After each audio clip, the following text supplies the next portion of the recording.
Hello friends, welcome to my YouTube channel. दोस्तों, आज के इस वीडियो में मैं आपके लिए पॉलिटी का एक और महत्वपूर्ण टॉपिक लेकर आया हूं, जिसका नाम है लोकसभा। दोस्तों, आज के इस वीडियो में हम लोकसभा से संबंधित कुछ महत्वपूर्ण प्रश्न देखने वाले हैं। और दोस्तों, ये सभी प्रश्न किसी न किसी परीक्षाओं में पूछे गए हैं और भविष्य में भी आने वाली परीक्षाओं की दृष्टि से अगर हम देखें इन्हें, तो इनके आने की पूरी पूरी संभावना बनी रहती है। दोस्तों, 60-70 क्वेश्चंस हैं लगभग ये। और देखते हैं इसके कुछ महत्वपूर्ण प्रश्नों को हम लोकसभा से संबंधित। ठीक है, तो चलिए दोस्तों, आज के हम पहले प्रश्न से शुरू करते हैं। हमारा आज का पहला प्रश्न है, लोकसभा के प्रथम स्पीकर कौन थे? तो दोस्तों, सबसे पहली बात, लोकसभा के जो पहले स्पीकर हैं वो हैं जीवी मावलंकर, जिन्हें हम गणेश वासुदेव मावलंकर के रूप में जानते हैं। ठीक है दोस्तों, यह लोकसभा के जो थे सबसे पहले स्पीकर थे। ठीक है, वर्तमान की अगर दोस्तों मैं बात करूं तो वर्तमान में लोकसभा के स्पीकर हैं ओम बिरला। ये भी आपको याद रखना है, कौन है? ओम बिरला वर्तमान में लोकसभा के अध्यक्ष हैं। ठीक है दोस्तों, एक चीज और लोकसभा अध्यक्ष के बारे में, कि दोस्तों लोकसभा अध्यक्ष की कोई शपथ नहीं होती है, बल्कि वह सामान्य सदस्य के रूप में शपथ लेता है। ठीक है, चलिए अगला प्रश्न देखते हैं दोस्तों। अगला प्रश्न है हमारा, लोकसभा की पहली महिला स्पीकर कौन थी? पहली महिला अध्यक्ष कौन थी? ठीक है, तो दोस्तों वो कौन थी? वो थी दोस्तों मीरा कुमार। तो ऑप्शन बी जो है वो दोस्तों हमारा सही आंसर हो जाएगा। ठीक है, मीरा कुमार। अगला प्रश्न है, लोकसभा की पहली बैठक किस वर्ष में हुई थी? तो दोस्तों लोकसभा की पहली बैठक हुई थी 13 मई 1952 को। ऑप्शन बी यहाँ पर हमारा सही आंसर हो जाएगा। अगला प्रश्न देखते हैं दोस्तों, क्वेश्चन नंबर 4 है। क्वेश्चन नंबर 4 है दोस्तों, लोकसभा की प्रथम बैठक कहाँ हुई थी? तो दोस्तों जाहिर सी बात है, लोकसभा की पहली बैठक कहाँ हुई थी? दिल्ली में हुई थी। ऑप्शन ए जो है वो हमारा दोस्तों सही आंसर हो जाएगा। और जो पहला वोट पड़ा था दोस्तों, वो पड़ा था हिमाचल प्रदेश में। ठीक है, लोकसभा का। और ये कब पड़ा था दोस्तों? 25 अक्टूबर को पड़ा था। कब पड़ा था? 25 अक्टूबर को पड़ा था। ठीक है, चलिए अगला प्रश्न देखते हैं। भारत में लोकसभा किसका प्रतिनिधित्व करती है? तो दोस्तों लोकसभा किसका प्रतिनिधित्व करती है? दोस्तों यह करती है भारतीय जनता का। तो ऑप्शन सी जो है वो हमारा यहाँ पर सही आंसर हो जाएगा, भारतीय जनता। अगला प्रश्न है, क्वेश्चन नंबर 6 है, वर्तमान समय में लोकसभा में कितने सदस्य हैं? तो दोस्तों वर्तमान समय में लोकसभा में जो सदस्य हैं उनकी संख्या है 543। ठीक है, ऑप्शन सी यहाँ पर दोस्तों करेक्ट आंसर हो जाएगा हमारा। ठीक है, और वैसे दोस्तों कुल संख्या 552 है। ठीक, अगला प्रश्न देखते हैं। भारतीय संविधान के किस अनुच्छेद में लोकसभा के गठन से संबंधित प्रावधान किया गया है? तो दोस्तों यह प्रावधान किया गया है आर्टिकल 81 में, और अनुच्छेद 331 में दोस्तों ये हटा दिया गया है। और इसमें प्रावधान क्या है 331 में? तो 331 में है, दो एंग्लो इंडियन का प्रावधान था, जिसे 104वें संविधान संशोधन के द्वारा हटा दिया गया है। जो अगली लोकसभा होगी हमारी दोस्तों 18वीं लोकसभा, उसमें यह प्रावधान नहीं रहने वाला है एंग्लो इंडियन का। अगला प्रश्न देखते हैं, क्वेश्चन नंबर 8 है, मूल संविधान में लोकसभा सदस्यों की संख्या कितनी निर्धारित की गई थी? तो दोस्तों मूल संविधान में यह संख्या निर्धारित की गई थी 500। ऑप्शन सी यहाँ पर सही आंसर हो जाएगा हमारा। अगला प्रश्न है, 31वें संवैधानिक संशोधन अधिनियम द्वारा लोकसभा की अधिकतम सदस्य संख्या कितनी निर्धारित की गई थी? तो दोस्तों अधिकतम लोकसभा सदस्यों की संख्या जो निर्धारित की गई थी वह की गई थी 552। ऑप्शन ए हमारा यहाँ पर सही आंसर हो जाएगा। क्वेश्चन नंबर 10 है, वर्तमान में केंद्र शासित क्षेत्रों की जनता लोकसभा में अपने कितने प्रतिनिधियों को निर्वाचित कर भेजती है? तो दोस्तों कितने भेजती है केंद्र शासित? 13। ठीक है, कितनों को भेजती है दोस्तों? ऑप्शन बी हो जाएगा इसमें 13। अगला प्रश्न है, राष्ट्रपति आंग्ल भारतीय समुदाय के कितने प्रतिनिधियों को लोकसभा में मनोनीत करता है? दोस्तों राष्ट्रपति जो होता है वो लोकसभा में केवल 2 को मनोनीत करता था, है ना, आर्टिकल 331 के तहत। लेकिन अब 104 में संविधान संशोधन द्वारा इसे हटा दिया गया है। ठीक है, अब लोकसभा में एंग्लो इंडियन का कोई प्रतिनिधित्व नहीं रहेगा। अगला प्रश्न है, प्रश्न नंबर 12 है, किस अनुच्छेद के तहत राष्ट्रपति लोकसभा में आंग्ल भारतीय समुदाय के 2 सदस्यों को मनोनीत करता था? है ना दोस्तों, तो ये किसके है? अनुच्छेद 331। ऑप्शन बी यहाँ पर हमारा सही आंसर हो जाएगा, सही आंसर हो जाएगा। अगला प्रश्न है, क्वेश्चन नंबर 13 है, लोकसभा में राज्यों की किस आधार पर सीट आवंटित होती है? तो दोस्तों लोकसभा में राज्यों को जो सीटें आवंटित होती हैं वो होती हैं दोस्तों जनसंख्या के अनुपात में। ठीक है, ऑप्शन सी यहाँ पर हमारा सही आंसर हो जाएगा। अगला प्रश्न देखते हैं। अगला प्रश्न है दोस्तों 14वां, वर्तमान लोकसभा में प्रत्येक राज्य के लिए स्थानों का आवंटन किस जनगणना पर आधारित है? तो दोस्तों ये जो जनगणना थी ये 1971 की जनगणना के बेस पर अभी भी चल रहा है। ऑप्शन सी हमारा जो है यहाँ पर सही आंसर हो जाएगा। ठीक है, अगला प्रश्न देखते हैं। क्वेश्चन नंबर 15 है, किस वर्ष में लोकसभा के निर्वाचन क्षेत्रों का सीमा पहली बार निर्धारण किया गया था? तो दोस्तों ये पहली बार किया गया था 1972 में।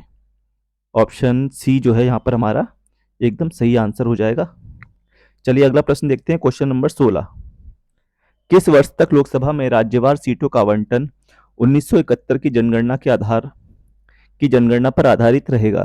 तो दोस्तों यह रहेगा 2026 तक। और दोस्तों 2026 के बाद जो पहली जनगणना होगी वो 2031 में होगी। ठीक है, चलिए अगला प्रश्न देखते हैं। क्वेश्चन नंबर 17, क्वेश्चन नंबर 17 है, निम्नलिखित में से किस प्रकार के लोकसभा के सभी निर्वाचन क्षेत्र होते हैं? तो दोस्तों ये होते हैं एकल सदस्यीय निर्वाचन क्षेत्र, सिंगल मेंबर कंस्टिट्यूएंसी इसको बोलते हैं। ऑप्शन ए हमारा यहाँ पर सही आंसर हो जाएगा। क्वेश्चन नंबर 18 है, लोकसभा के एक चुनाव क्षेत्र में कम से कम कितने जनसंख्या का प्रतिनिधित्व होता है? तो दोस्तों यह प्रतिनिधित्व होता है लगभग 7.5 लाख जनसंख्या का। ऑप्शन बी यहाँ पर हमारा सही आंसर हो जाएगा। क्वेश्चन नंबर 19 है, अनुसूचित जातीय और अनुसूचित जनजातियों के प्रतिनिधियों के लिए लोकसभा में कितने सुरक्षित चुनाव क्षेत्र की व्यवस्था की गई है? तो दोस्तों यह की गई है दोनों को लगा करके है 131। ठीक है, ऑप्शन ए जो है दोस्तों यहाँ पर हमारा सही आंसर हो जाएगा। ठीक है, अब दोस्तों कैसी है? तो दोस्तों इसमें व्यवस्था जो है ये जाति है दोस्तों, ये जनजाति है। ठीक है, तो 84 सीटें तो दोस्तों इसमें है एससी की और 47 बनती हैं आपकी एसटी की। अब दोनों को काउंट करेंगे तो हम ये आएंगी 131। ठीक है, यहाँ पर जातियां लिखा हुआ ये जनजाति हो जाएगी। चलिए क्वेश्चन नंबर 20 देखते हैं। भारत में आज़ादी के बाद प्रथम आम चुनाव कब संपन्न कराए गए थे? तो दोस्तों आज़ादी के बाद जो पहले चुनाव हुए थे 1952 में हुए थे। ऑप्शन सी हमारा यहाँ पर सही आंसर हो जाएगा। क्वेश्चन नंबर 21 देखते हैं, क्षेत्रफल की दृष्टि से किसका सबसे छोटा लोकसभा चुनाव क्षेत्र है? तो दोस्तों क्षेत्रफल की दृष्टि से अगर हम बात करें तो सबसे छोटा लोकसभा चुनाव क्षेत्र है लक्षद्वीप का। ठीक है, इसी में दोस्तों अगला प्रश्न है, मतदाता संख्या की दृष्टि से देश का सबसे बड़ा लोकसभा चुनाव क्षेत्र कौन सा है? तो देश का जो सबसे बड़ा लोकसभा चुनाव क्षेत्र है दोस्तों वह है मलकागिरी। और मलकागिरी कहाँ है दोस्तों? आंध्र प्रदेश। ऑप्शन डी इसका यहाँ पर सही आंसर हो जाएगा। अगला प्रश्न है, कौन सा संवैधानिक संशोधन राज्यों से चुने जाने वाले लोकसभा के सदस्यों की संख्या बढ़ाने से संबंधित है? तो दोस्तों यह है आपका, ऑप्शन देख लेते हैं इसमें। ठीक है, ऑप्शन सी दोस्तों वो हमारा सही आंसर हो जाएगा। ऑप्शन सी 7 और 31 संवैधानिक संशोधन। अगला प्रश्न है, किसके द्वारा लोकसभा में केंद्र शासित प्रदेशों की प्रतिनिधि चुने जाते हैं? तो दोस्तों किसके द्वारा चुने जाते हैं? प्रत्यक्ष चुनाव के द्वारा। ठीक है, ऑप्शन ए हमारा यहाँ पर करेक्ट आंसर हो जाएगा। अगला प्रश्न देखते हैं। क्वेश्चन नंबर 25 है, निम्नलिखित में से किसके लिए लोकसभा में स्थान रिजर्व होता है? तो दोस्तों किसी के लिए नहीं होता। ठीक है, सॉरी, किसके लिए स्थान लोकसभा में रिजर्व होता है? हाँ, तो अनुसूचित एससी के लिए भी है, एसटी के लिए भी है और एंग्लो इंडियन के लिए भी है। अब दोस्तों एससी के लिए बताए थे, कितने बताए थे? एससी की 84, ठीक है, एसटी की 47 और एंग्लो इंडियन के अभी तक तो हैं दोस्तों कितने? तो वो 2 हैं, एंग्लो इंडियन के 2 हैं। ठीक है, अब इनको हटा दिया गया, अगली लोकसभा में इनमें 2 सीटें कम हो जाएंगी। चलिए अगला प्रश्न देखते हैं। राष्ट्रपति किन 2 सदस्यों को निम्न का प्रतिनिधित्व देने के लिए नामित कर सकता है? तो किसका कर सकता है? एंग्लो इंडियन का। ऑप्शन ए इसका सही आंसर हो जाएगा। अगला प्रश्न है 27वां, लोकसभा का चुनाव लड़ने के लिए कम से कम कितनी आयु होनी चाहिए? तो दोस्तों लोकसभा का चुनाव लड़ने के लिए कम से कम आयु 25 वर्ष होनी चाहिए। अगला प्रश्न है, कौन सा राज्य सबसे अधिक प्रतिनिधित्व लोकसभा में भेजता है? तो दोस्तों सबसे अधिक कौन भेजता है? उत्तर प्रदेश। कितनी संख्या है लोकसभा की सीटों की? 80 सीटें यहाँ पर हैं लोकसभा की। ठीक, अगला प्रश्न देखते हैं, किस राज्य का लोकसभा और राज्यसभा में प्रतिनिधित्व सबसे अधिक है? तो दोस्तों लोकसभा में उत्तर प्रदेश का और राज्यसभा में भी उत्तर प्रदेश का ही प्रतिनिधित्व सबसे अधिक है। लोकसभा में उत्तर प्रदेश से 80 और राज्यसभा से 31 सीटें हैं। ठीक है, चलिए अगला प्रश्न देखते हैं। झारखंड क्षेत्र में लोकसभा के सदस्यों की कुल संख्या कितनी है? तो दोस्तों झारखंड में है 14 सीटें। ऑप्शन सी जो है यहाँ पर हमारा सही आंसर हो जाएगा। अगला है प्रश्न नंबर 31। निम्नलिखित में से राज्यों के किस युग्म को लोकसभा में समान सीटें प्राप्त हैं? तो ऐसे कौन से राज्य हैं जहां पर दोनों की सीटें समान हैं? तो दोस्तों पंजाब और असम में अलग अलग है, तो ये जो हो जाएगा हमारा ये है आंध्र प्रदेश और राजस्थान। ऑप्शन डी यहाँ पर हमारा सही आंसर हो जाएगा। अगला प्रश्न है उत्तर प्रदेश के अतिरिक्त लोकसभा में किन दो राज्यों का प्रतिनिधित्व सबसे अधिक है? तो दोस्तों महाराष्ट्र और पश्चिम बंगाल का। ऑप्शन बी यहाँ पर सही आंसर हो जाएगा। क्वेश्चन नंबर 33 है, दूसरे स्थान पर किस राज्य के लोकसभा में सबसे अधिक सदस्य हैं? अभी बताया था दोस्तों महाराष्ट्र के हैं। ऑप्शन बी यहाँ पर सही आंसर हो जाएगा। अगला प्रश्न है बिहार में लोकसभा की सीटों की संख्या कितनी है? तो दोस्तों बिहार में जो लोकसभा की सीटें हैं वो हैं 40। तो ऑप्शन के हिसाब से अगर हम देखें तो ऑप्शन बी यहाँ पर सही आंसर हो जाएगा। अगला प्रश्न है छत्तीसगढ़ में लोकसभा के कितने चुनाव क्षेत्र हैं? तो दोस्तों छत्तीसगढ़ में सीटें हैं आपकी 11। Option B. प्रश्न नंबर 36 है दोस्तों, निम्नलिखित में से किस राज्य में लोकसभा में सबसे कम सदस्य हैं? तो सबसे कम दोस्तों इसमें है हरियाणा में। ऑप्शन बी यहाँ पर हमारा सही आंसर हो जाएगा। अगला प्रश्न है लोकसभा में किस केंद्र शासित प्रदेश से सर्वाधिक प्रतिनिधि निर्वाचित होकर आते हैं? दोस्तों यूटी की बात कर रहा है। ठीक है, यूटी में दोस्तों बात करें तो दिल्ली है जिसके यहाँ से सबसे ज्यादा प्रतिनिधि निर्वाचित होकर आते हैं। क्वेश्चन नंबर 38 है, दिल्ली कितने प्रतिनिधि निर्वाचित कर लोकसभा में भेजता है? तो दोस्तों 7 सीटें हैं लोकसभा की दिल्ली से। ठीक है, ऑप्शन सी यहाँ पर हमारा सही आंसर हो जाएगा। लोकसभा का कार्यकाल कितने वर्ष का होता है? तो दोस्तों लोकसभा का कार्यकाल होता है 5 वर्ष का, लेकिन ये अस्थायी होता है ना, 5 वर्ष का होता है सामान्यतः। अगला है आपातकाल के दौरान संसद लोकसभा का कार्यकाल कितने समय के लिए बढ़ा सकता है? तो दोस्तों 1 वर्ष तक के लिए ये कार्यकाल बढ़ाया जा सकता है। ऑप्शन ए इसका सही आंसर हो जाएगा। अगला प्रश्न है क्वेश्चन नंबर 41 है, लोकसभा में कोरम गणपूर्ति पूरा करने के लिए कम से कम कितने सदस्यों की जरूरत होती है? तो दोस्तों ये होती है कुल सदस्य का 1/10 भाग। ऑप्शन डी यहाँ पर सही आंसर हो जाएगा हमारा। अगला प्रश्न है लोकसभा की बैठक किस प्रकार समाप्त की जाती है?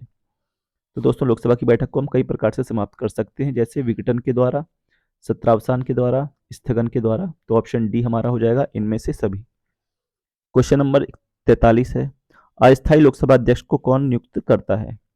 तो दोस्तों अस्थायी लोकसभा अध्यक्ष को भी कौन नियुक्त करेगा? राष्ट्रपति। ठीक। क्वेश्चन नंबर 44 है, लोकसभा के कम से कम कितने सत्र बुलाए जाते हैं? कम से कम दोस्तों पूछे हैं, तो कम से कम साल में 2 सेशन तो होते ही होते हैं।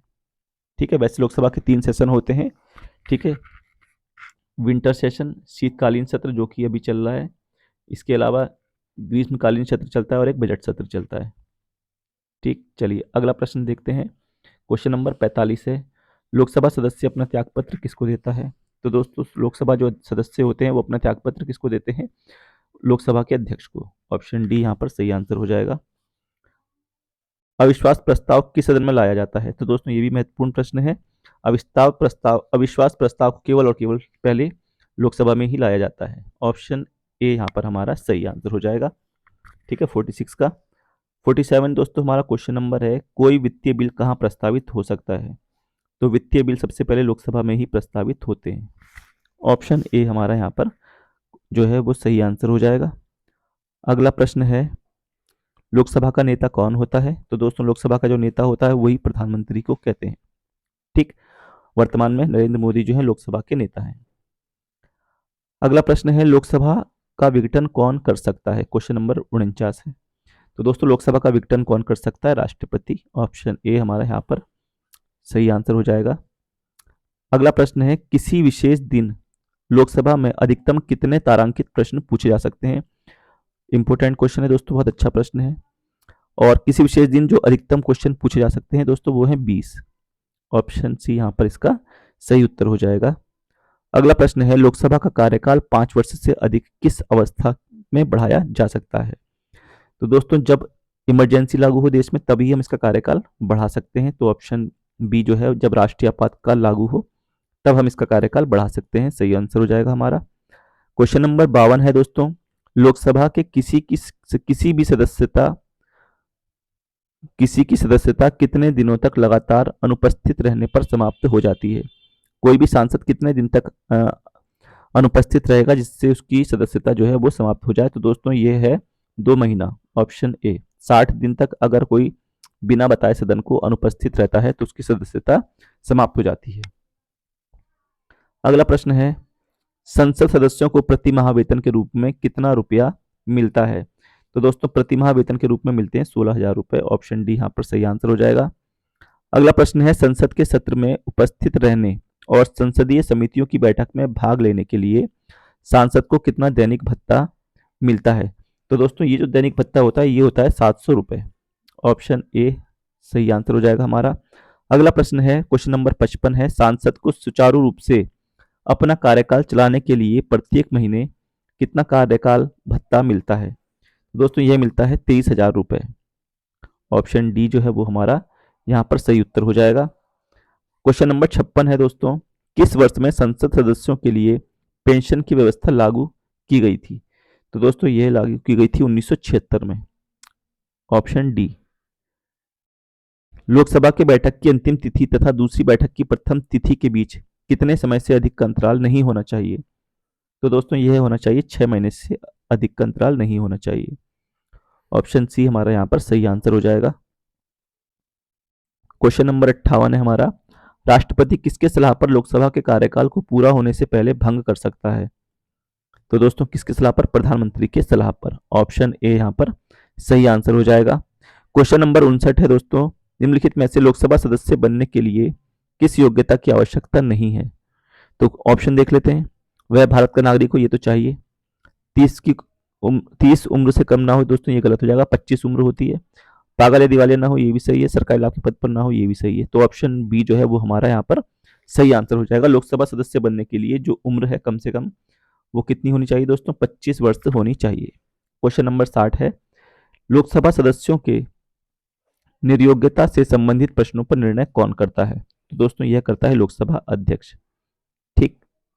अगला प्रश्न है, निम्नलिखित में से किसे लोकसभा का रखवाला कहा जाता है? तो लोकसभा का रखवाला दोस्तों कहते हैं लोकसभा अध्यक्ष को। ऑप्शन बी यहाँ पर हमारा एकदम करेक्ट आंसर हो जाएगा। अगला प्रश्न है, लोकसभा अध्यक्ष को कौन चुनता है? तो दोस्तों लोकसभा अध्यक्ष को लोकसभा के सदस्य चुनते हैं। ऑप्शन बी यहाँ से सही आंसर मिलेगा हमको। क्वेश्चन नंबर दोस्तों 63 है। ठीक, राज्यसभा और लोकसभा के समान शक्तियां किस क्षेत्र में है? तो दोस्तों संविधान संशोधन करने के विषय में। ऑप्शन बी जो है वो हमारा सही आंसर हो जाएगा। ठीक है। अगला प्रश्न है, लोकसभा और विधानसभा के चुनाव में एक उम्मीदवार अपनी जमानत की राशि को खो देगा अगर उसे कुल वैध मतों का कितना नहीं मिले, ठीक है, या कितने कम प्राप्त हो? तो दोस्तों उसको कम से कम 1/6 मत तो प्राप्त होने चाहिए। यदि इससे कम मत मिलते हैं तो उसकी जो जमानत राशि है वो क्या हो जाती है? जब्त हो जाती है। तो ऑप्शन बी हमारा यहाँ पर सही आंसर हो जाएगा। क्वेश्चन नंबर 65 है, निम्नलिखित में से किसके विधेयक केवल लोकसभा में ही प्रारंभ किए जा सकते हैं? तो दोस्तों वित्त विधेयक केवल लोकसभा में ही पेश किया जा सकता है। ऑप्शन सी हमारे यहाँ पर सही आंसर हो जाएगा। क्वेश्चन नंबर 66 है हमारा, भारत के क्षेत्रफल की दृष्टि से सबसे बड़ा संसदीय निर्वाचन क्षेत्र कौन सा है? तो दोस्तों सबसे बड़ा संसदीय निर्वाचन क्षेत्र कौन सा है? वो है लद्दाख जम्मू कश्मीर। ऑप्शन ए हमारा सही आंसर हो जाएगा। क्वेश्चन नंबर 67 है, निम्नलिखित में से किसमें लोकसभा और राज्यसभा की शक्तियां समान हैं? तो दोस्तों देख लेते हैं ऑप्शन। राष्ट्रपति के निर्वाचन के संबंध में दोनों की बराबर होती हैं। उपराष्ट्रपति के निर्वाचन के संबंध में दोनों की शक्तियां बराबर हैं। राष्ट्रपति के विरुद्ध महाभियोग के संबंध में भी दोनों की शक्तियां क्या हैं दोस्तों? बराबर रहती हैं। तो इस हिसाब से जो हमारा आंसर हो जाएगा वो हो जाएगा ऑप्शन डी। अगला प्रश्न है, निम्नलिखित में से कौन सा राज्य लोकसभा में अनुसूचित जनजातियों के सर्वाधिक प्रतिनिधित्व निर्वाचित करता है? तो दोस्तों सबसे ज्यादा जो एसटी वगैरह सीटें आती हैं वो कहाँ से आती है? हमारी मध्य प्रदेश से। ऑप्शन बी जो है यहाँ पर हमारा सही आंसर हो जाएगा एकदम। क्वेश्चन नंबर 69 है, निम्नलिखित राज्यों में किसने अनुसूचित जनजातियों के लिए लोकसभा में स्थान आरक्षित नहीं है? तो दोस्तों किसके लिए नहीं है? केरल और तमिलनाडु के लिए सही है, नहीं है। बिहार और उत्तराखंड के लिए भी नहीं है। पंजाब और हरियाणा के लिए भी नहीं है। तो ऑप्शन डी हो जाएगा इनमें से सभी। ठीक है। अगला प्रश्न है, लोकसभा में अनुसूचित जाति और अनुसूचित जनजातियों के लिए सीटों का आरक्षण संविधान के किस अनुच्छेद में प्रदान किया गया है? तो दोस्तों यह प्रदान किया गया है एससी/एसटी को सीटों का आरक्षण अनुच्छेद 330 में। ठीक। अगला प्रश्न है, क्वेश्चन नंबर 71 है, किस राज्य में लोकसभा में अनुसूचित जाति एवं अनुसूचित जनजातियों के लिए आरक्षण नहीं है? तो दोस्तों अरुणाचल, जम्मू, गोवा तीनों में से किसी में भी नहीं है। ऑप्शन डी हमारा यहाँ पर सही आंसर हो जाएगा। अगला प्रश्न है, भारत के किस संसदीय निर्वाचन क्षेत्र की सीमा 9 संसदीय निर्वाचन क्षेत्रों को स्पर्श करती है? तो दोस्तों ये है आपका नागौर। ठीक है, और ये कहाँ पर है? राजस्थान में। ऑप्शन डी हमारा यहाँ पर सही आंसर हो जाएगा, जो 9 संसदीय निर्वाचन क्षेत्रों को स्पर्श करता है, नागौर। क्वेश्चन नंबर 73 है दोस्तों, किस लोकसभा में निर्वाचित महिला सांसदों की संख्या सबसे कम थी? तो दोस्तों यह थी छठी लोकसभा में। क्वेश्चन का जो ऑप्शन है वो हो जाएगा ऑप्शन सी, छठवीं लोकसभा में। क्वेश्चन नंबर 74 है दोस्तों, किस लोकसभा में निर्वाचित महिला सांसदों की संख्या सबसे अधिक रही थी? तो सबसे अधिक किस में रही थी दोस्तों? 16वीं लोकसभा में, और सबसे कम छठवीं लोकसभा में। अगला प्रश्न है 75, लोकसभा में मंत्रिपरिषद के विरुद्ध अविश्वास का प्रस्ताव लाने हेतु न्यूनतम सदस्य संख्या है? तो दोस्तों यह है कम से कम 50। ऑप्शन सी यहाँ पर हमारा सही आंसर हो जाएगा। अगला प्रश्न है क्वेश्चन नंबर 76 है, मंत्रिपरिषद किसके प्रसाद पर्यंत कार्य करती है? तो दोस्तों ये किसके प्रसाद पर्यंत काम करती है? लोकसभा के। ठीक है, जो इनकी सामूहिक उत्तरदायित्व होता है वो लोकसभा के प्रति होता है और व्यक्तिगत रूप से राष्ट्रपति के प्रति होता है। क्वेश्चन नंबर 77 है दोस्तों, निम्नलिखित में से किस वर्ग के लिए लोकसभा में सुरक्षित निर्वाचन क्षेत्र नहीं है? तो किसके लिए नहीं है दोस्तों? ओबीसी के लिए नहीं है। ठीक है, इनके लिए कोई रिजर्वेशन नहीं है। ऑप्शन सी हमारा यहाँ पर सही आंसर हो जाएगा। अगला प्रश्न है क्वेश्चन नंबर 78 है, भारत के राष्ट्रपति किसकी अनुशंसा पर लोकसभा को भंग कर सकते हैं? तो दोस्तों किसकी अनुशंसा पर? चुनाव आयोग की। ठीक, ऑप्शन के हिसाब से तो ऑप्शन बी यहां पर हमारा सही आंसर हो जाएगा। अगला प्रश्न है दोस्तों, ये चुनाव आयोग नहीं होगा, यहां पर होगा मंत्रिपरिषद। ठीक है, ऑप्शन डी होगा यहां पर, मंत्रिपरिषद की अनुशंसा पर लोकसभा को भंग कर सकता है। ठीक है, अगला प्रश्न है 79, पश्चिम बंगाल में कुल कितने लोकसभा निर्वाचन क्षेत्र हैं? तो दोस्तों पश्चिम बंगाल में 42।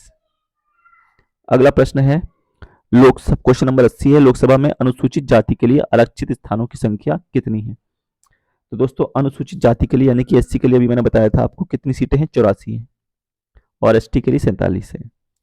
अगला प्रश्न है दोस्तों, आज का आखिरी प्रश्न है, वर्तमान समय में लोकसभा के अध्यक्ष कौन है? तो सबसे पहले मैंने आपको ये बताया था लोकसभा के जो अध्यक्ष हैं वर्तमान में वो कौन है? ओम बिरला। ठीक है, और दोस्तों ये जो लोकसभा है वर्तमान में कौन सी है? तो ये 17वीं लोकसभा है। ठीक है, 2024 में हम देखेंगे 18वीं लोकसभा का गठन हो जाएगा। ठीक, तो दोस्तों आई होप आपको यह वीडियो पसंद आया होगा। मिलते हैं नेक्स्ट वीडियो में, तब तक के लिए दोस्तों धन्यवाद।